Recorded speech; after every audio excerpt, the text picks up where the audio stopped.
Bhí pobl Gaelscoil Chaladh an Treoigh bPáistí déanaí nuair a bhuaigh siad an comórtas amhránaíochta ag Scór na bPáistí Luimnigh den chéad ó riamh. Leabhar mé leis na rannpháirtithe fin lá mór. Kwahmi dandy dandy, kwahmi dandy evoira.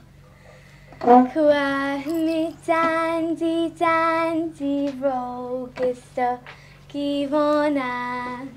Bhuamar an Scór na bPáistí agus conamar an Arán cuairmid dandy.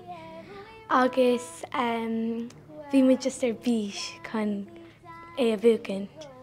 Bhí an áit dubhla daoine le a long commórtatí. Bhí nuachlas agus bhí ceol agus bhí amhránaíocht éonar ann. Bhí mud nervhíseach ach nuair bhí mud ar an státe bhí mud cearclóir.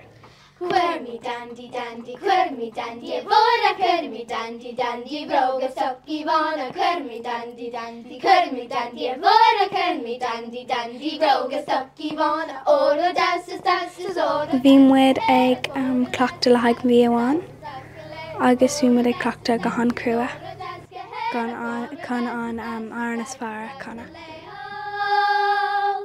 Ding she dances, ding she dances, a pleasure, ding she dances, me fain she fain la Kayla, ding she dances, ding she dances, a pleasure, ding she dances. Tá an scóil anmhródúil as an talan atá le feiceáil timpeall na scoile ar fad.